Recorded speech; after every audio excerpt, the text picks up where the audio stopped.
Hello everyone, welcome to our channel. Class 11th chemistry के first chapter का question number 29 है हमारे पास। Calculate the molarity of a solution of ethanol in water in which the mole fraction of ethanol is 0.040। बहुत ही अच्छा और conceptual question है ये। यहाँ पे हमें मोलैरिटी कैलकुलेट करनी है एक ऐसे सोल्यूशन की जिसमें सोल्यूट क्या है इथेनॉल और सॉल्वेंट क्या है हमारा वाटर। ठीक, तो मोलैरिटी कैलकुलेट करने के लिए आप जानते हैं कि हमें नंबर ऑफ़ मोल और वॉल्यूम की रिक्वायरमेंट होती है। तो जब नंबर ऑफ़ मोल्स हमें फाइंड करना होगा सबसे पहले, और जब हमें वॉल्यूम नहीं गिवन होता है तो उसको हम 1 लीटर कंसीडर कर लेते हैं। लेकिन बात यहाँ पे मोल्स की है, तो हमें मोल ऑफ़ सॉल्यूट फाइंड करना होगा। क्यों? क्योंकि मोलैरिटी के फॉर्मूले में जो नंबर ऑफ़ मोल्स हम लेते हैं वो सॉल्यूट का लेते हैं। Molarity is equal to number of mole of solute upon में volume of solution in litre, यही होता है फार्मूला। तो सबसे पहले हमें क्या करना है कि इथेनॉल के मोल कैलकुलेट करने हैं। लेकिन जब हम इसमें क्वेश्चन में देख रहे हैं तो हमारे पास सिर्फ मोल फ्रैक्शन इथेनॉल के दिए गए हैं जो कि है 0.40। अब क्वेश्चन में हमें एज्यूम करने को बोला गया है कि वाटर की डेंसिटी 1 होती है। अब इस अजम्पशन से हम एक इन्फॉर्मेशन निकाल सकते हैं। क्या कि हम सॉल्वेंट के यानी वाटर के मोल निकाल सकते हैं और उसकी मदद से हम इथेनॉल के मोल आगे निकालेंगे। जैसे जैसे हम क्वेश्चन को आगे सॉल्व करते जाएंगे वैसे आपको क्लियरिटी मिलती जाएगी। ठीक, तो सबसे पहले हम इस इन्फॉर्मेशन से number of moles of water यानी सॉल्वेंट निकालेंगे। तो क्या है कि डेंसिटी वाटर की 1 है, तो डेंसिटी का फॉर्मूला क्या होता है मास अपॉन में वॉल्यूम। तो यहाँ पे डेंसिटी 1 है और हमने आपसे कहा था कि जब भी वॉल्यूम ना गिवन हो क्वेश्चन में तो उसको हम 1 कंसीडर कर लेते हैं। ठीक, तो यहाँ पे 1 लीटर वॉल्यूम हो जाएगा जिसको हम मिलीलीटर में कैलकुलेट कर लेते हैं। क्यों? क्योंकि हमें जो मास है वो ग्राम में चाहिए। तो यहाँ पे मास हो जाएगा 1000 ग्राम। मास मिल गया हमें। मोलर मास आपको वाटर का पता ही है 18 होता है। तो इससे हम मोल्स ऑफ वाटर निकालेंगे। तो moles of water is equal to given mass यानी 1000 अपॉन में मोलर मास।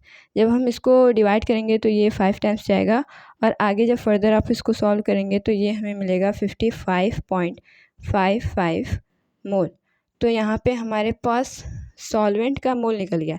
तो अब इससे हमें क्या फ़ायदा है? फ़ायदा ये है कि हमने एक रिलेशन पढ़ा था मोल और मोल फ्रैक्शन के बीच। क्या कि जब भी हमें मोल फ्रैक्शन गिवन हो क्वेश्चन में या फिर मोल गिवन हो और हमें मोल फ्रैक्शन या फिर मोल पूछा जाए तो हम एक रिलेशन यूज़ करते हैं। क्या कि मोल का जो रेशियो होता है N1/N2 वही होता है मोल फ्रैक्शन का रेशियो यानी Chi1 अपॉन में Chi2। फिर से सुनिए, ये बहुत ही इम्पॉर्टेंट रिलेशन है हमारा कि जो मोल का रेशियो होता है वही मोल फ्रैक्शन का रेशियो होता है। यानी अगर आप moles of solute upon moles of solvent ले रहे हैं तो वो इक्वल होगा रेशियो के मोल fraction of solute by mole fraction of solvent के। तो यहाँ पे मोल्स ऑफ सॉल्वेंट सॉल्यूट यानी इथेनॉल हमें यही फाइंड करना है। तो ये हम N1 या फिर N ऑफ इथेनॉल ऐसे लिख सकते हैं। अपॉन में N2 क्या है हमारे पास मोल ऑफ सॉल्वेंट जो यहाँ पे हमने निकाला। तो अब आपको पता चल गया होगा कि वाटर के मोल्स हमने क्यों निकाले। तो यहाँ पे हम वैल्यूज़ पुट कर देंगे 55.55 is equal to mole fraction हमें इथेनॉल का गिवन है। तो मोल फ्रैक्शन ऑफ इथेनॉल क्या हो जाएगा 0.040। अब बात आती है कि मोल फ्रैक्शन ऑफ वाटर यानी सॉल्वेंट का हम कैसे निकालें। तो आपने एक और रिलेशन पढ़ा होगा कि जब भी हम मोल फ्रैक्शन का सम करते हैं तो वो 1 के इक्वल होता है।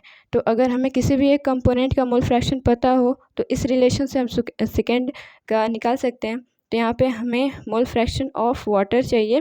तो मोल फ्रैक्शन ऑफ वाटर क्या हो जाएगा 1 माइनस में मोल फ्रैक्शन ऑफ इथेनॉल 0.040। जब हम इसमें 1 में से 0.040 को माइनस करेंगे तो हमें मिलेगा 0.960। ठीक, तो इसको हम यहाँ पे पुट कर देते हैं 960। अब यहाँ पे moles of ethanol is equal to 0.04 by 0.96। ये यहाँ पे डिवाइड में तो यहाँ पे मल्टीप्लाई में हो जाएगा 55.55। तो जब हम इसको सॉल्व करेंगे तो ये डेसिमल से डेसिमल कैंसिल हो जाएगा, 4 1 जा 4, 4 2 जा 8 और बचा यहाँ पे 1, तो 4 4 जा 16।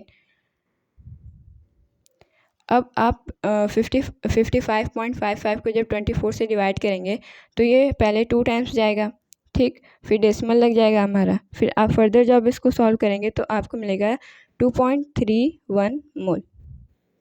ठीक है, तो मोल ऑफ इथेनॉल हमें मिल गया 2.31, तो आधा से ज़्यादा काम हमारा हो गया। अब हमें मोलारिटी पूछी गई थी, तो मोलारिटी का फॉर्मूला क्या होता है, मोल्स ऑफ सोल्यूट अपॉन में volume of solution in litre.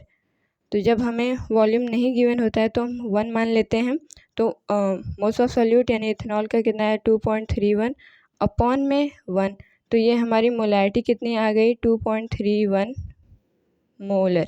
ठीक, तो बहुत ही अच्छा क्वेश्चन था ये। इस क्वेश्चन में आपको 3 चीज़ें सीखने को मिली हैं। पहला ये कि मोल और मोल फ्रैक्शन के बीच में जो रिलेशन होता है उसको आपको याद करना है। सेकेंड ये कि किसी भी 2 कंपोनेंट का मोल फ्रैक्शन का जब हम ऐड करते हैं तो हमें वो वैल्यू 1 के इक्वल मिलती है।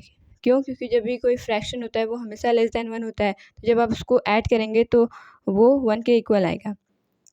और हमारे सिलेबस में सिर्फ बाइनरी सोल्यूशन की बात की जाती है, तो हमारे पास सिर्फ सॉल्यूट और सॉल्वेंट ही होगा। ठीक है, और तीसरी चीज़ जो सबसे इम्पॉर्टेंट है वो है ये वैल्यू। आपसे अक्सर कर एमसीक्यू में क्लास 11th स्टैंडर्ड में पूछ लिया जाता है कि 1 लीटर ऑफ वाटर में कितने number of moles of water present है। तो सीधे सीधे आपको ये वैल्यू याद करके जानी है और ऑप्शन में जहाँ कभी दिखे उसको टिक कर देना है। ठीक, तो 3 चीज़ें आपको इस क्वेश्चन में सीखने को मिली। बहुत ही अच्छा और कॉन्सेप्चुअल क्वेश्चन था ये। आई होप आपको बहुत ही ईजी वे में समझ में आया होगा। Thank you, thanks for watching.